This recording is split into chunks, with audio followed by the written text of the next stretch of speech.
A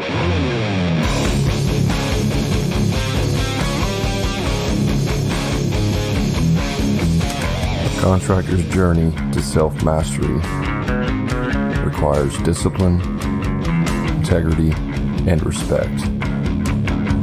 Welcome to Hammer and Grind.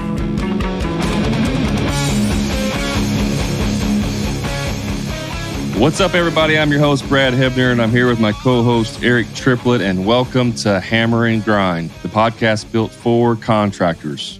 Real contractors, true stories, real solutions.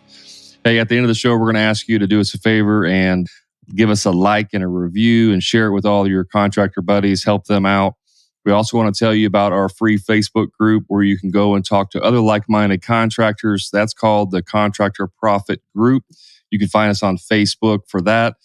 Or if you want to take your business to the next level, get some real coaching and just take your game up 5 notches. Check out our group called the Profit Club. It's our paid coaching group. You can find out more information about that at hammerandgrind.com/the Profit Club. On today's topic, we're going to be talking about something that I think is really important, Eric, that most people don't really think about, and that is why you need to charge more in your business. So you want to touch on the topics that people don't think about, or you want to just touch on the topics like, well, I need to make more money. I need a nicer car. I think we can cover all of them, but I want to spend the majority of the time talking about the things that most of them don't even think about, why you need to charge more money. So what that means, we're not talking about Ford Raptors? I mean, if that's your cup of tea, then that's fine, but... Well, come on, that's why most contractors are like, well, I need to charge more to get my Ford Raptor. Most of them get the Ford Raptor when they can't even afford it. So I don't think that's actually the issue. True. What about the bass boat? If I charge more money, I get the bass boat. Maybe if we're talking about some extra guns, then you might have my attention. But I don't really care about a bass boat either. Okay. Let's talk about guns. Yeah, true story on that. A funny story is that my business sponsors me as a shooter. Why do I do that? Because it's all a tax write-off. Because you can? Because I can. Smart. It's my business. Let's talk about the non-obvious. Go ahead. All right. What comes to mind quickly on something like this is, I think most contractors are bidding it either super, super close or they're underbidding it to get the job. And then they actually, the project actually becomes a disservice to the customer because they're trying to cut corners. They're trying to get to the finish line. I hate finish line projects. It's one of the reasons why I don't like, all those TV shows. It's like, get the job done in 24 hours. It's because when it comes down to the bottom end, they just want to finish the thing. They're running out of money. They're just slapping paint over stuff. They're not caulking things. It's a finish line project. You know what they call those type of jobs or people? I just told you, finish line projects. No, there's a name for those people. Do you know what they call them? What do they call it? Frantic finishers. It's horrible. Don't be a frantic finisher. I've done it before. I hate it. It's the worst. Before we get into the unknowns, let's kind of talk about the most common ones, because I just want to kind of bring those up, because some people may not even know why you should, like the most common ones. So I want to cover all this whole spectrum. We won't spend as much time talking about those, but the most obvious reason you need to charge more is because you need to be able to pay yourself more. Or even pay yourself, period. So too many contractors, they don't actually put themselves on payroll. They just take money out, right? It's not a really good way to run it. And it takes you a couple of years to figure out it's really a bad idea. Well, if you get into the whole profit first accounting, that's the reason behind that is so that, because it doesn't even matter about contracting. Most small business owners and in the industry don't pay themselves enough, or they don't pay themselves at all, because they always want to pay all the bills first. Right. Or they don't pay it correctly. They don't take it out of the money. They don't take it out of the bank correctly, right? So it makes they do a draw, or they instead of paying taxes. Yeah. It's a total mess. So you need to be able to pay yourself more, right? That's pretty obvious. You need to charge more so you can pay yourself more. What's another reason, an obvious reason why you need to charge more? Well, I want to stay there for just another second, because how many contractors have their wives helping them? They don't pay their wives. Their wives that's true. Their wives work for free. So you said they don't pay them, but it's really like the wife's doing all this back end work and she actually doesn't get any compensation. He's like, well, I took out enough draw and we're going to pay the bills. It's going to be fine, babe. But she's actually putting in work. She should get paid. That's horrible. Well, yeah. I mean, there's contractors that they're the sole breadwinner, right? The wife helps in the business. Maybe she's a full-time stay-at-home mom, but she also helps do the books and stuff and answer the phones, part-time. But she's not, like you said, she's not getting paid for that, right? And not only is she not getting paid for it, the contractor's not charging enough to pay himself enough. So now it's like cheating yourself out of 2 salaries. It's horrible. That's pretty non-obvious. Like that is pretty a non-obvious one. Because contractors go, like they just think like, well, you're already home. Like you're already home. You're not, you're not really doing just answer working. the phone. Yeah. And then it turns into 5 hours and then 20 hours. And then the next thing you know, you hire some more people. And now you have a full-time wife working 40 hours a week and 40 hours as a stay-at-home mom. And it's like she still hasn't gotten paid anything, right? Because the business hasn't really grown any. You just took on more jobs and you haven't paid yourself anymore. Mm-hmm. So it just keeps getting worse and worse and worse. I don't even know why she left me. She's a bitch. I mean, right? Like this is why you need to charge more so your wife doesn't leave you. Come on. Well, but it happens though. I mean, we're joking about it, but this stuff happens. I'm serious. But here's the other thing too, Eric. It's easy to say, okay, for the first 6 months, we got to bootstrap this. We got to get it off the ground, right? Yeah. You're not paying yourself anything. You got 6 months reserves. You start your business. Like that's an acceptable plan if, to get started. But the problem is 6 months turns into 9 months, turns into a year, turns into 2 years to 3 years to 5 years. And they're still stuck in that same mentality of, I can't pay them or I'm not going to pay them. You know what I mean? Yeah. It always takes longer than what most people think it does to grow the business. And if you don't design it to pay yourself up front and to charge more, you're just stuck in that crazy cycle. I don't have nothing to say because I know too many contractors that, like, I know their wife's helping them, and I'm like, this is cool. Like, I have this relationship. My wife helps me. She gets paid a salary, and like that's normal to me, right? But I see these contractors. They talk about their wives helping, and then he's like, oh yeah, my wife went back to work for something, and I'm like, oh my God, he doesn't pay her. He didn't pay her. She got fed up, and he's like, well, she doesn't like my business. She's not supporting me. It's like, well, no, you just don't pay her enough. So she went to work somewhere so she could actually help the family because you don't pay yourself enough. So it's just like, it's really out there. It's more common than you probably realize. Dude, there were times early on in my business when I was working where I had thoughts of, I need to go get a second job. Now think about that for a second. I own a business where I could almost print money if I know what I'm doing, right?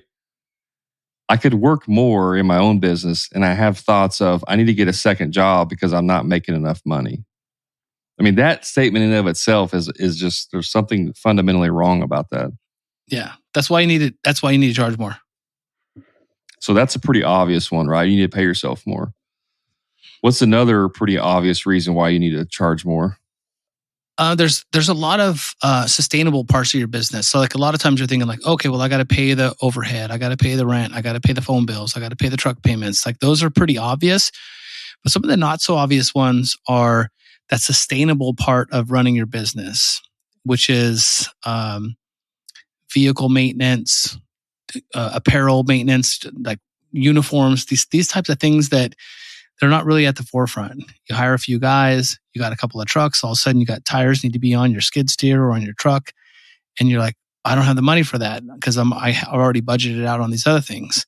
And all of a sudden, you go well beyond the time limit. You should have got new shirts for your team, or you're running on bald tires and hopefully you don't get a flat and then you'll lose more money today because you were unprepared. It's like you either create time to do the maintenance on your vehicles, or it's going to create it for yourself. It's going to just happen. Yeah, I mean, the vehicle maintenance is one thing. I had in a 2-year span, really it was about a year and a half, but in a 2-year span, I had to replace engines in both my truck and my van. at $6,500 a piece. Plus, I had, before I replaced my engine, I actually spent like $3,000 trying to figure out what the hell was wrong with it, which ended up turning out to be a main bearing. So the engine shot. But I spent all this money. So in the course of over 2 years, I spent almost $20,000 in vehicle repairs. So that's the cash reserves that people, it's not so obvious to them. They need the cash reserves set aside for, those weird scenarios. Yeah, and I didn't have $20,000 laying around. I mean, I had a little bit, but I didn't have $20,000. So I had what I got to do, put it on credit cards. Well, you know why you didn't have the money? I didn't know what I was doing. You weren't charging enough. That's why you need to charge more. Too. So people need to charge more. I mean, it's almost like we're talking from experience here. I am. Why do you think I'm so smart? Because I was so stupid. Well, the debate's still out on that, Eric. I mean, come on. I'll fight you right now. But listen, I had to put it on a Discover card, right? So now what do I have? Now I have a monthly payment of $200, $300, whatever it is. Now I just depleted my cash flows by $200 to $300 a month. You know what I mean? That I wasn't planning on.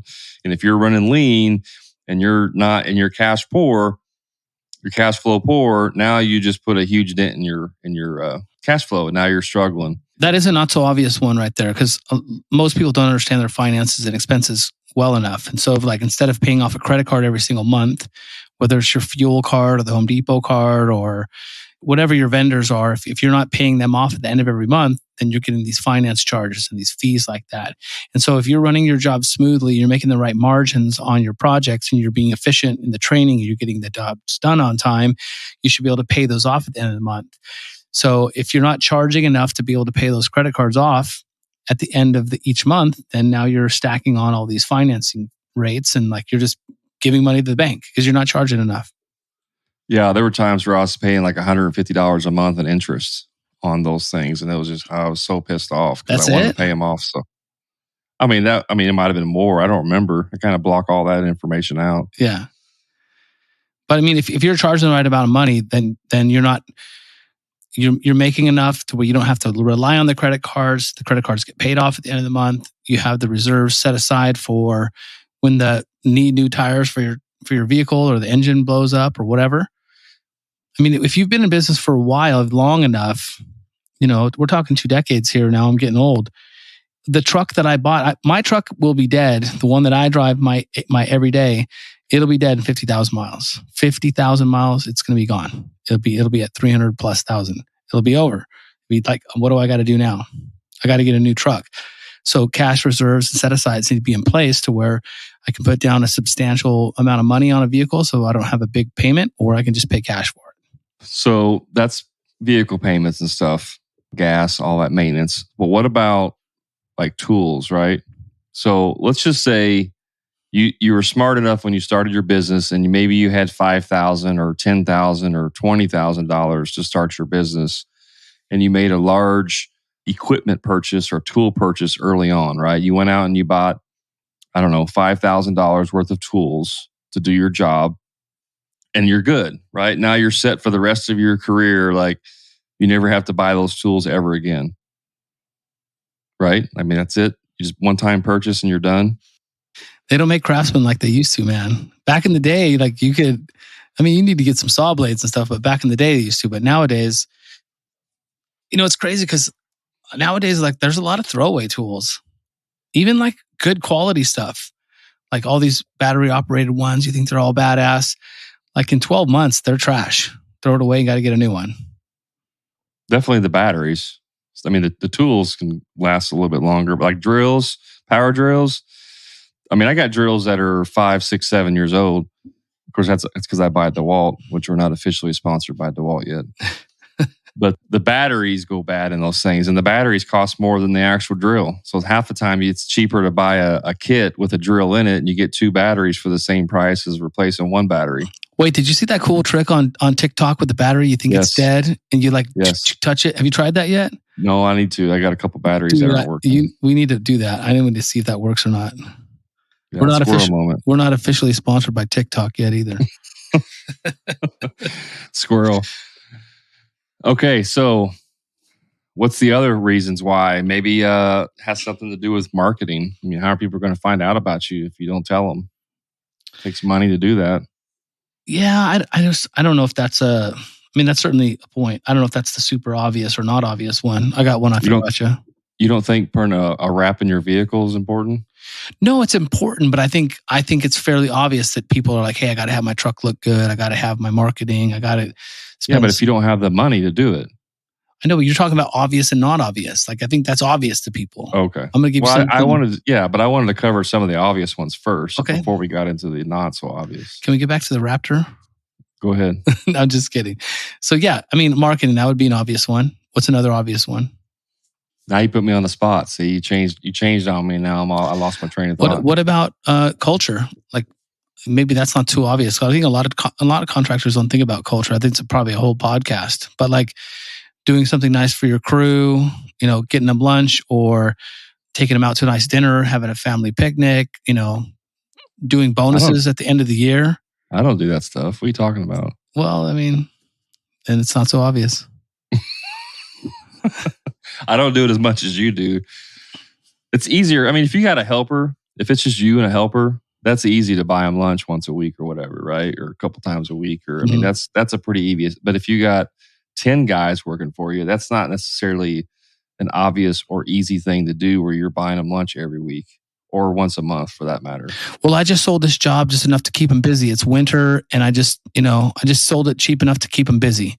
So, is that cool? That actually reminds me of one, which is putting money aside for the rainy day.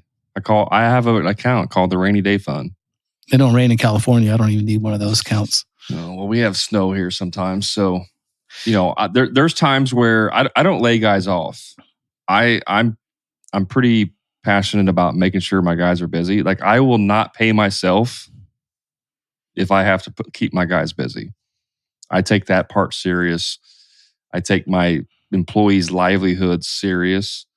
And so if it got so bad to where I either had to not pay myself or pay my guys to sit in the shop and do nothing, I'd pay them to sit in the shop and do nothing. That's just me. I'm not saying that's good business advice.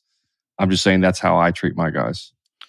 Well, that's going to go back to some of the KPIs and those things that we talk about. Like, I think it's really important for me. I know I can get 250 days a year of work, 250, 255.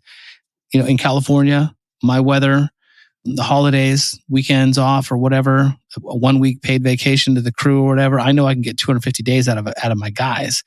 So if I lived in an area where I, got a lot of rain, like maybe Texas, there's a certain amount of rain days, and maybe I'm only going to get 210 days a year of work. So I would run my business and run my numbers based on those days. And I would want to be able to compensate my team, on those days. I could pay them enough to where they could still live on the days that it rains. So I guess that's kind of a deep dive one right there. But the point I'm getting at is if you paid yourself more money, if you charged more, I should say, you would have money, you would have some reserves left over to have a little bonus program for the crew. Like, hey, we got this job done. Hey, if we can get this job done by Friday, there's an extra $100 for everybody. Or, hey, if we can get this job done on time, I'm buying dinner or whatever, like gift cards, or I don't know. You start to create culture and create this inspiration for the team to be mindful and be efficient. And if you're not charging enough, you don't have the opportunity to even think about doing something like that. Well, that's true too. I mean, that's definitely all true things. I just like to have a rainy day fund that way, because there's times too in the wintertime where it just happens where, there's the schedule doesn't work out perfect, and there's 3 or 4 days in a week that we don't have anything going on. Well, we'll use that time to work in the shop or, get things PM that didn't get done. Like once a year, I tend to pull out all my saws and stuff like that and check and make sure there's not like loose bolts on them or, stuff that just needs to be like PM'd on them. So that's preventative maintenance for those that don't know what PM means. But just doing maintenance on them. So I use that time to help cover where, I say sitting in the shop and not do anything. That's never happened. I mean, there's always something to be done, but it's not like income producing work. You know what I mean? Yeah, for sure. For sure. And I think that's so having that money set aside for that helps And we've already talked about like capital investments, growth. I mean, if you want to, replacing your truck that you drive is one thing, but planning to buy another truck or 2 or 5, that's a totally different thing, right? Now you got to save even more money to plan for that type of a purchase. I mean, you could finance that stuff. I mean, that's definitely possible. But like we said before, when you finance things, now you have payments and you're paying interest. So it actually ends up costing you more money. Yeah, it's crazy. So like, I don't know if this is totally on topic, but like if you're charging enough, you have the ability and flexibility to make decisions. Like I'm in a tricky spot right now where I have enough vehicles to where, there's always tires that need to be fixed. There's always tires that need to be rotated. There's always oil changes. There's always like a mirror that got smashed and needs to get replaced. There's always the wiring on the trailers. Like, there's literally always something to do all the time. And so by charging enough money, I can I can pay a guy on a Saturday just to run to the oil place, and he'll do like six oil changes in one day. Just like do loops, take one truck back and forth, and then the trucks have been maintained and everything's cool. And then Monday morning, the team comes in and everyone rolls. And then it's not like, we need an oil change. And then he fuels up the vehicles at the same time. But like when you get to a certain point, you're going to be like, hey, I just need to hire a mechanic, because it actually makes sense to put someone on the staff to maintain vehicles. And so if you're not like charging enough money to make little moves like that, you'll never be able to make that leap. That there's a threshold, a breakthrough area that you need to think about. And so whether you have one apprentice or 5 people or 10 people, you should be charging enough to where you can make sense of that and have the ability to move when you can. Absolutely. It just gives you options, right? Like what you're talking about, having more money gives you options in your business. I want to talk about another reason though why you need to charge more. And that is because the jobs never go as good as in your mind in real life, right? When we bid this job, we look at it, we may think this job's going to take X days, 10 days to do this project, right? On an average day, not even like a good day, like on an average day. But then you don't take into effect that the materials show up and they're damaged, or there's a change order or something that affects there's so many things that can go wrong. Your trailer breaks down on the side of the road. You lose 3 hours of that day waiting to get the tire changed, whatever. And then so you're out that money, right? And if you bid the job so tight to where you have exactly 10 days figured and you think it's going to take 10 days, you have no wiggle room whatsoever if anything goes south. Wiggle. I want to share a story, unless you have a follow-up with that. I want to share a story about it. No, I think it's good. This is happening like literally today in the last 3 weeks. I hate doing doors. I'll just tell you that right now. And the reason is because the door manufacturers out there have all gone to crap. The quality of them is terrible. Unless you go super high premium door, your average doors are just terrible. So I just kind of quit installing doors.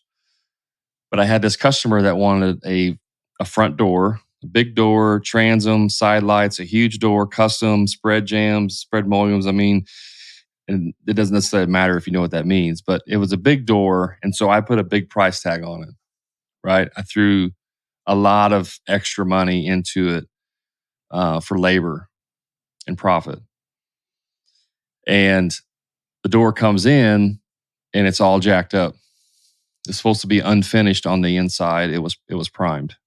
And it took like 3 months to get this door in because it was a custom made door. And the customer didn't want to wait. So I was like, okay, we're gonna go ahead and faux finish the inside. So I have a painter on staff. She's really, really good. I asked her, can we do it? She said, yeah, no problem. And so we're going to faux finish the inside to look like wood, stained wood, right? That's the solution. But that wasn't part of the bid. The original part of the bid was just going in, staining the inside, painting the outside, and we're done. Now it added on like 12 extra hours of labor in painting to make this happen. Now, I'm not going to charge the customer that because it's not his fault the door didn't come in the right way. And I'm not going to make him wait another 3 months to get a new door made. right? So I have to eat that.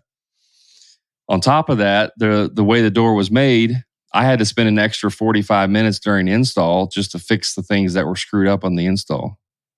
So all these little things are coming together. I sent my other guy out there today to put the storm door on the front. He gets out there, and because of the way the door was made, the storm door won't fit. It's going to hit the door handle, hits the storm door hits the door handle. And so now we have to add on extra thickness for the storm door to clear the door handle, which I didn't have planned in the job. So now he went out there for 2 hours and wasted his time.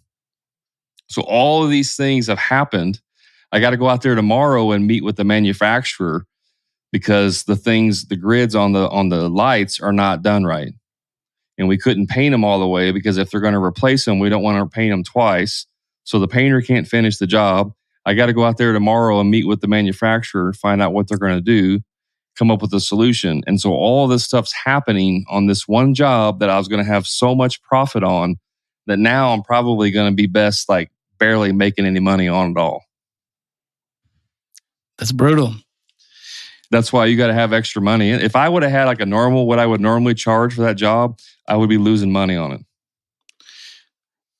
So here's the thing. It's not uncommon to just have a small percentage fee on every single project that you do per season for, warranty work, for callbacks, for red tags, for manufacturer defects, like not necessarily for you. It's not like you're taxing your customers for, the what ifs, but that's really what you're doing. This is construction. It's not like, we're dealing with, like a lot of times in remodels, you open up something to get to something else, and it's just everything you just explained. The manufacturer shows up and they screwed something up. So it's like there are a lot of what ifs. And so don't think that for a second that, large companies don't have some of that stuff figured out in their costs and what they're charging for people. So I don't understand why contractors can't figure that out and just go, hey, I'm going to do $100,000 in work this year or whatever this month, depending on your size of your company. Like you need to work in like a 3 to 5% like warranty callback, what if kind of number. So if you're doing a job for 10 grand, work in 3 to 5%, throw a little bit extra on there, and that's what you sell the job for. And that kind of covers that. Just it's random, but it covers you. And so, the thing is, like the customer, if the contractor's not doing it, they're just not going to answer the phone. I'm just going to ignore it. Hopefully it goes away. I'm just going to ignore it until I have to go. Or I'm going to be there in a couple of weeks. So I'll just stop by if I have to. If I really ignore it, maybe it'll just go away. And that gives contractors bad names. It hurts your brand. It hurts the whole industry when that happens. And so by the contractors not charging enough, it actually is a disservice to the entire industry. I actually met with a friend of mine today, and we just ran each other at lunch, and we had lunch together. And he's a contractor, and we were talking about locally there were 5 doctors that started a construction business. 5 doctors started a home building business. You got my attention. And they hired a production manager, a construction manager, basically to run the jobs. And this customer called him out to fix a problem.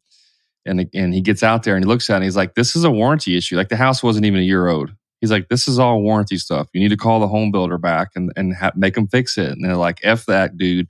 We're never calling them ever again. Everything through this whole process, we've spent so much money. Everything's been so screwed up from what they did. Like we're never going to, call them back ever again. So their brand's destroyed because they weren't charging enough. Well, no, they didn't even know what they were doing. They didn't know what they're doing, but they have like their tile. They put the tile in the kitchen directly onto the subfloor, so it's cracking everywhere. They didn't put proper underlayment underneath the tile the way you're supposed to. So the house is less than a year old, and tile is cracking all over the place.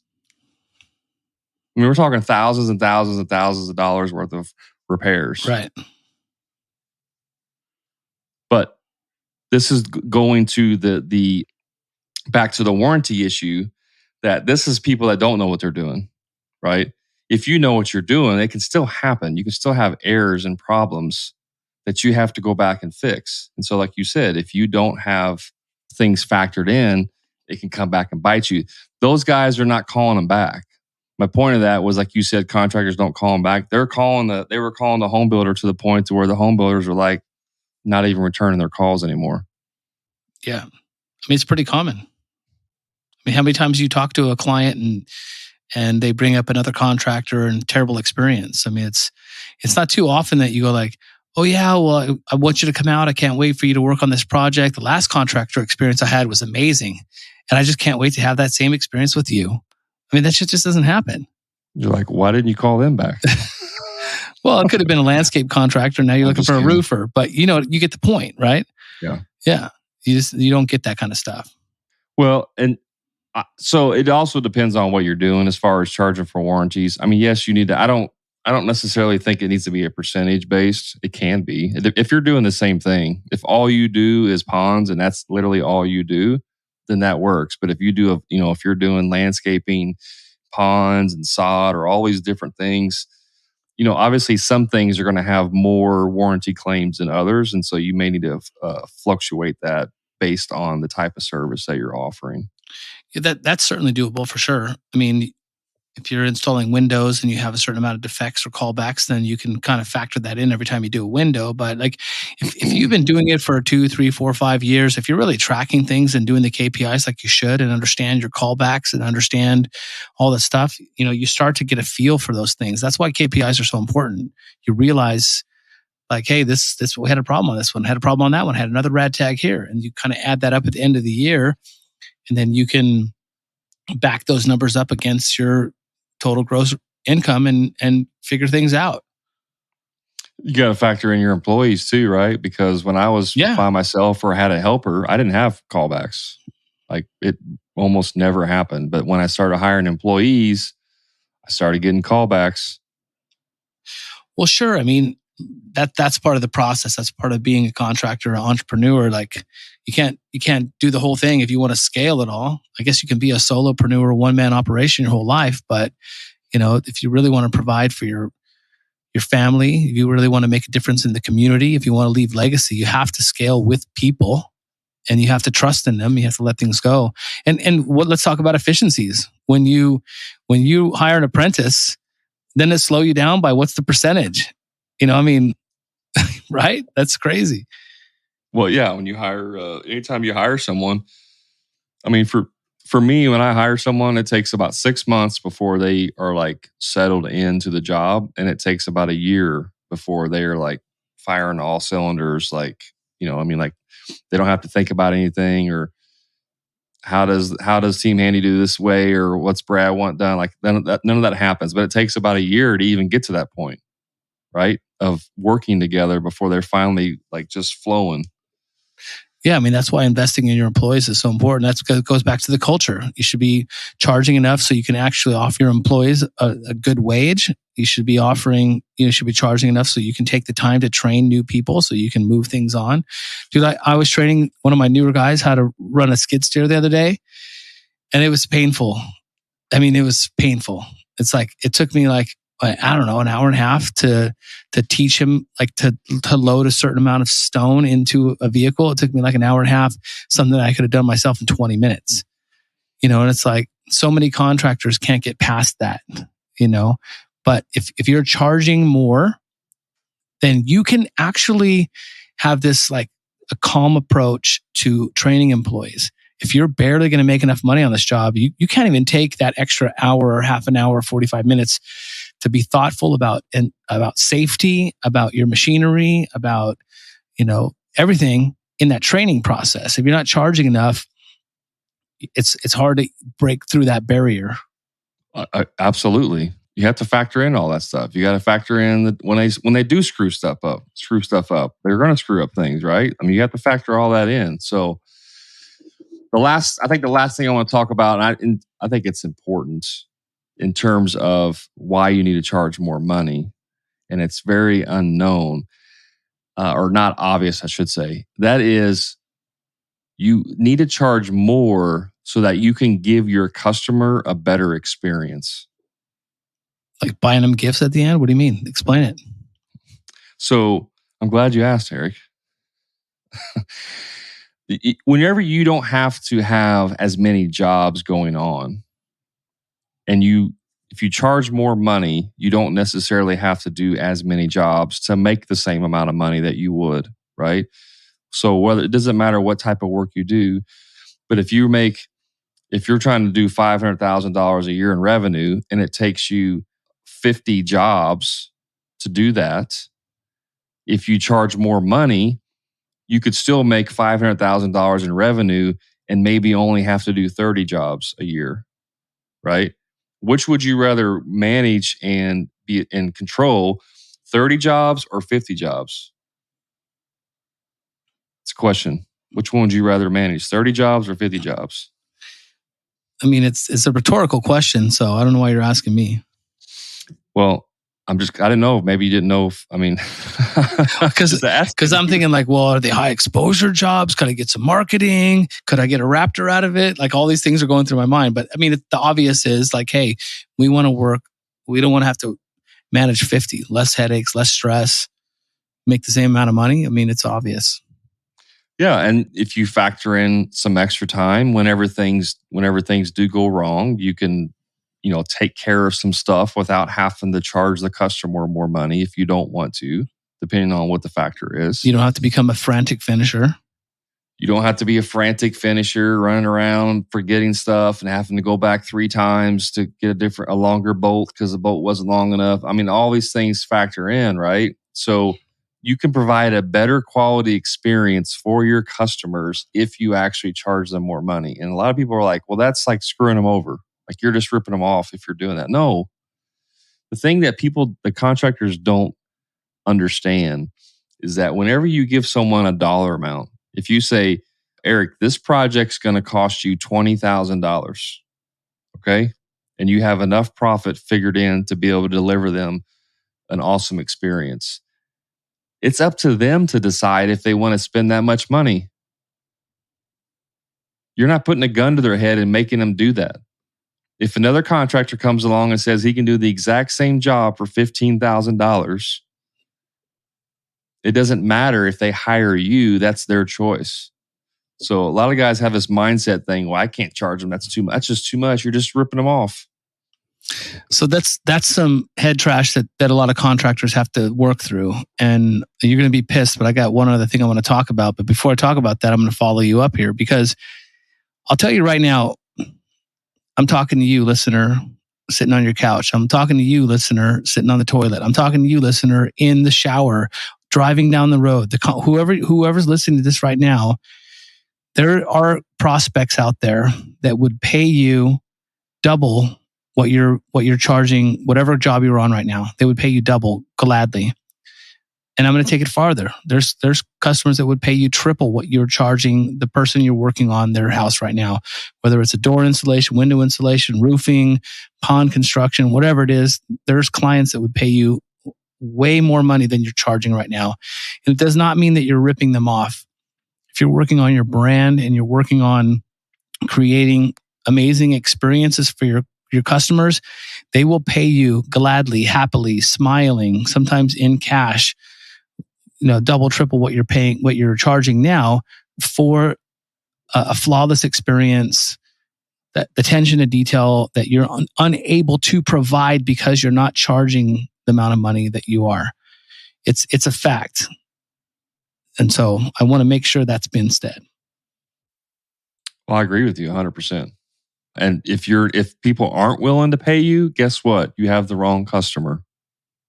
That's another part of the equation we're not going to get into tonight, Eric. But if your people are just saying you're too expensive and they can't afford you, it's because you have the wrong customer. It's because you haven't done enough branding yet. You haven't branded yourself correctly yet. A lot of things, all kinds of factors. Yeah, or you're just attracting the wrong type of customer, right? So that goes to branding on. That's what you're saying. But if it doesn't mean that you're charging too much, it just means that you're not finding the right customers. Yeah. What was your other thing you wanted to bring up? This is my favorite thing, and you probably won't like it because, I'm an artist, right? Oh, crap. Here we go. So like this is when it comes to actually charging for consultations. Like you need to charge more. This is like, imagine all the people that go out and do free consultations. They don't charge. They run around town. They go to people's houses, right?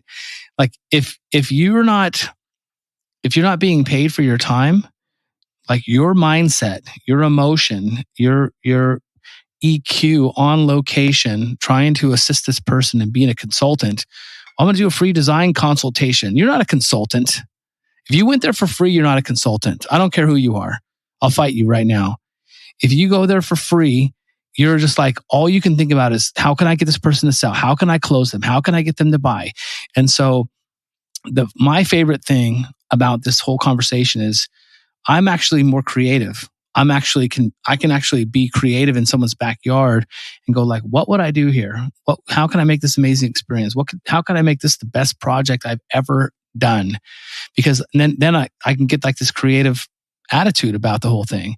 And actually I can create a better experience for the customer instead of just, like getting their information and giving them a number and hoping I can get the deal. There's a whole mindset shift there when you do charge for your time, which is charging more, actually charging instead of doing it for free. Are you trying to say I'm not creative, Eric? Well, I mean, like, look, painting that faux door is probably pretty creative. They had to like do some cool stuff and whatever. I mean, I didn't do that. I'm not that creative. I know. Well, I'm saying she's creative. She works for you. So there's creative aspects to your business. I didn't say you were creative. Oh, okay. No, but I mean, you can be creative in marketing. You can be creative on design and stuff like that. I'm not saying you're not creative. I'm just saying, as a pond builder, like I want to be an artist. Like I want the water to do certain things. I want it to touch people's lives with water. I want the sound to be just different than the last project. And I want to actually design a pond that's perfect for these people, even if it risks telling them what they think is right for them is actually wrong. And it happens all the time. I'm like, hey, look, do you mind if I just throw a curveball at you? I have some ideas that I'd like to throw at you that might just be way out of line, but I'd like to expose those with you. And I can have that conversation. In the past, when I was doing it for free, I don't want to do that. If I tell them some other things, they might not want to spend money with me. I need this job. I don't want to ruffle the feathers and throw a curveball. I just want to do what they want and tell them how much it's going to cost so I can get the job. Well, here's a little ring-a-ding or whatever you want to call it, alert or notification, whatever. But when someone says, Eric, we want you to come out and give us some ideas on how to take care of the space, that's when you know you should be charging for your time. I mean, you should be charging no matter what. But if they want your ideas because they don't know exactly how it's going to look, that is a consultation. You're providing a service. That is not giving them an estimate. That's not the same as saying, how much is this pond going to cost? If they say, we want your ideas and kind of lay it out and tell us what's going to work in our space, you are providing a service and therefore you should be charging for that. Yeah, I mean, you should be mindful of things like that. It'd be fun if, whoever's listening starts making that check mark, because there's probably a lot of contractors that get that. A lot of them. Hey, Brad, I wanted to give you a shot at this job. You did a job for, one of my neighbors, and I thought I'd give you a call and give you a shot at it. I was hoping you can come out and give me some ideas. I mean, how many times have you heard that? That's hilarious. I want to give you a shot. Come and give me some ideas. Yeah, I had a friend of mine just the other day. He wants his deck stained, and he's like, "Hey, come on out and give me a bid." I'm not going to come out and give you a bid. I mean, he may have just been saying. I mean, usually I get all the work that he's wants done, and that just may have been him saying that. Come on out, give me a price. But it's just whenever people use language like that, it's usually like, "Hey, I'm collecting bids. I got a chain around my neck and I got the fingers of all the contractors that I've collected bids from." You know what I mean? That's what I think of. That's hilarious, man. I'm collecting bids. I want to give you a shot at this. When can you come out and give me some ideas? I'm going to use that in a role play on someone. I'm going to do that. I'm going to do that this week. That happens, right? And it's not always the customer's fault. Like, yes, there are people out there that are like that, but sometimes they just don't know any better. You got to educate them on it. That's a whole nother podcast. But why you need to charge more, I think we've covered. I mean, maybe there's some we missed, but those are the main ones that you need to be able to do. Why you need to charge more, so you can provide a better quality service for your customers, so that you can expand and scale buying equipment. You got to replace equipment. You got to pay yourself money. You got to pay your spouse money. There's all kinds of things that are going on in your business, maintenance-wise, that can happen. Take care of your team. treat them to, you could even treat them to a half a day off, right? Give them a half day off and pay them the rest of the day, pay them for a full day, whatever. All these things factor into why you need to charge more money. And if you're just breaking even in your business, you're going to be on the crazy cycle for a long, long time. Thank you so much for catching the podcast tonight. Listen, if you're listening right now and you're finding value, do the world a favor and share the podcast with another contractor. We're trying to make the contracting experience for everyone important. And if you're in fact a contractor, you're going to probably have to hire a contractor one day to do some work for you. So spread the word, spread the news about the Hammer and Grind movement. We're trying to make the world a better place, one contractor at a time. Thanks so much for your attention tonight.